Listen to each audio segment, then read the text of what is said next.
Welcome all you enlightened ones who are continuing to grow brighter, ever brighter on account of the great shining light that God has given to us in His Word.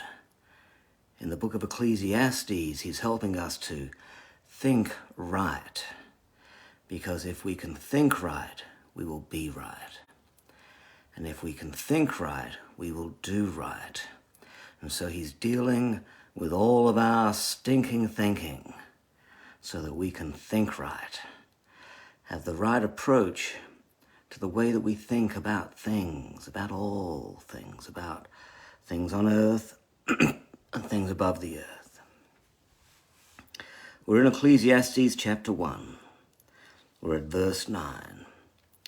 What has been will be again. What has been done will be done again. What has been has been.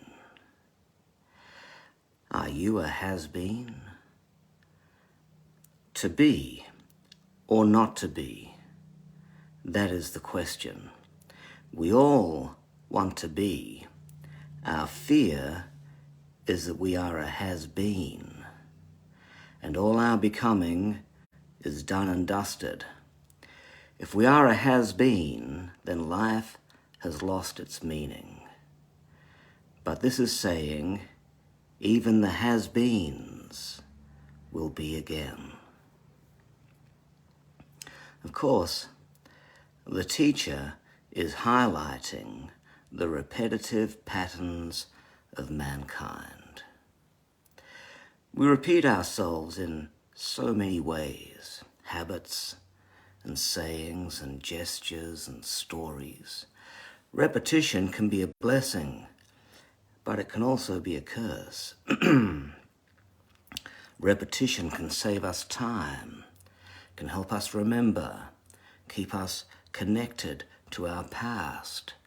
But on the negative side, we repeat the failures and the sins of our forefathers, sometimes without even realizing it.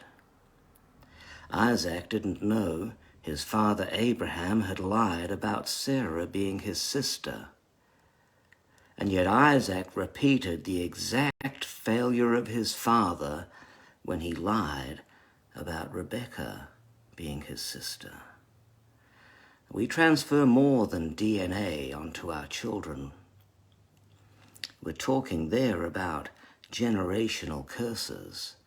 Nothing under the sun will stop a generational curse. You might have strength to say no. You might have strength to say no. But somewhere down the line, that thing will rear its ugly head again. Stopping a generational curse takes an intervention from above. Repetition happens in every strata of life. It happens on the personal level, in the familial level, at the societal level, society, and nationally and internationally. That's why South Africa is in more trouble now than they were suffering when they were under apartheid. That's why there's a financial crash every 10 years or so. Crises have a tendency to repeat. Every era has its crisis. Every generation faces its portent. The Vietnam War was the first ever televised conflict. I was a boy watching it all unfold on the television screen.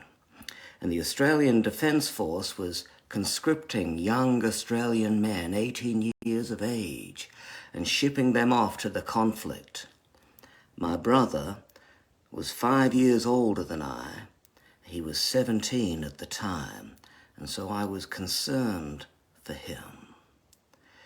The Vietnam War was ideological. It was a microcosm of a far greater concern, which was a very real worry at the time. That was the Cold War. The Cold War was the real threat. It was a nuclear threat. It was a global threat. During the Cuban Missile Crisis, the keys were locked in. One turn away from triggering a nuclear war that would have annihilated civilization across the earth. We were a quarter of an inch away from the end of everything. And then, in 1984, a movie was released called The Day After, and that showed the aftermath of nuclear war. It showed complete and utter devastation. That movie influenced President Ronald Reagan to pressure the Soviets towards nuclear disarmament. That's the power of the arts for you right there. 5 years later, the Soviet Union collapsed as the people lost faith in their doctrine. It collapsed for good reason.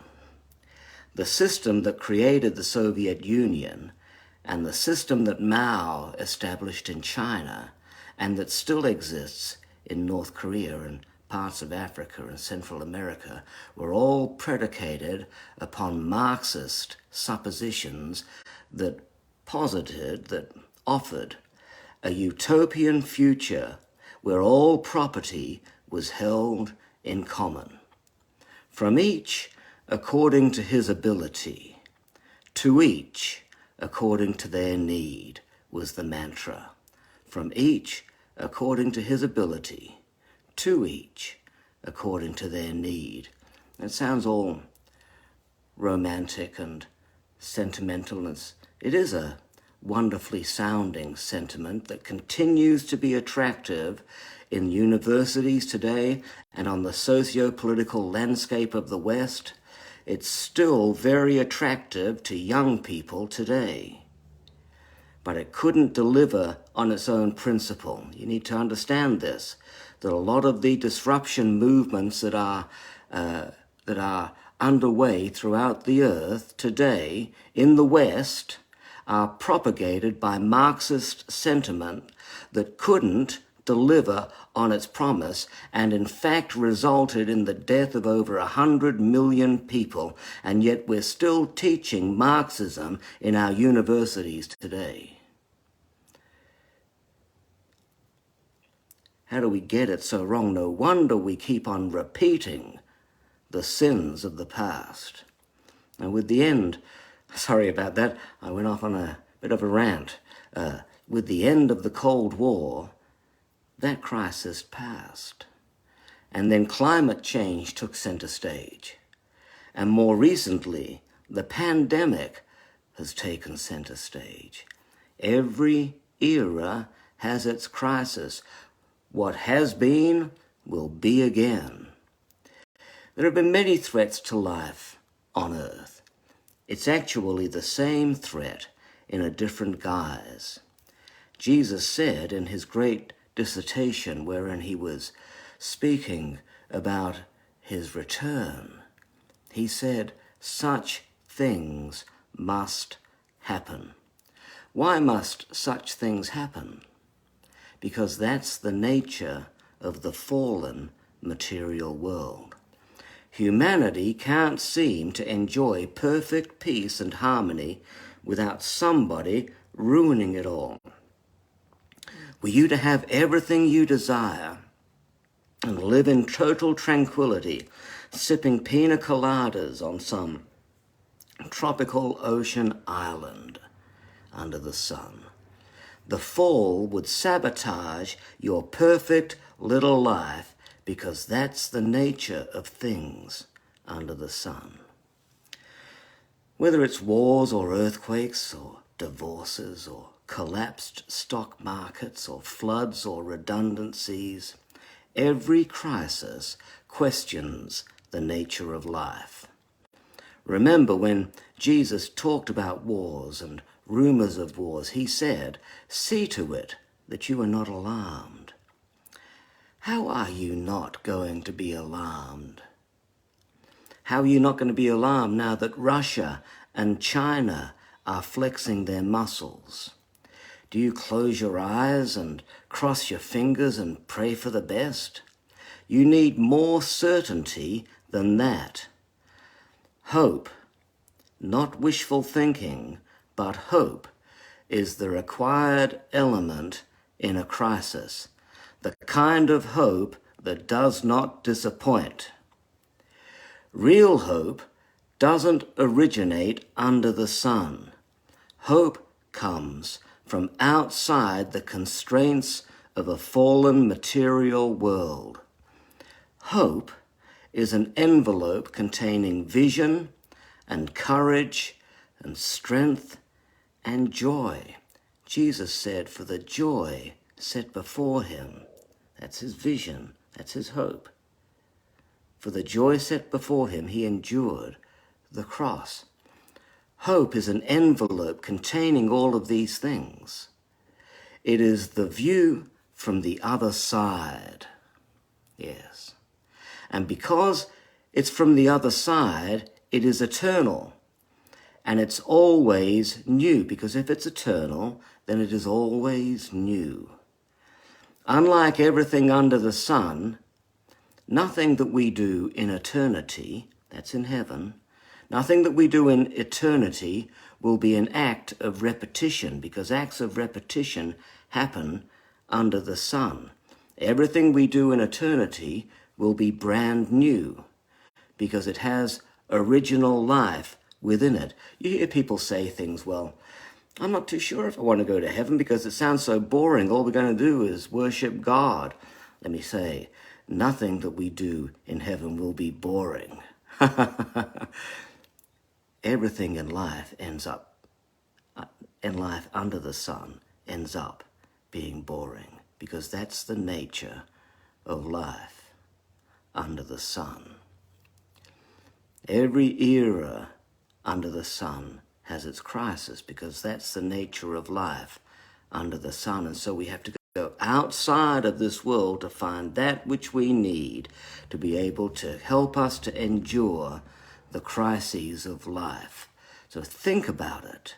Every crisis creates the opportunity for you to find meaning in the darkness and the struggles of life. God bless you. I pray whatever it is that you're going through, whatever it is that you see the world going through at this present time, that you will lift your hand toward heaven and grasp something from beyond this world, so that you can have the strength to endure, and the hope and the joy and the necessary ingredients necessary for you to endure every crisis that you ever face. We'll see you again tomorrow for some more wisdom from the book of Ecclesiastes.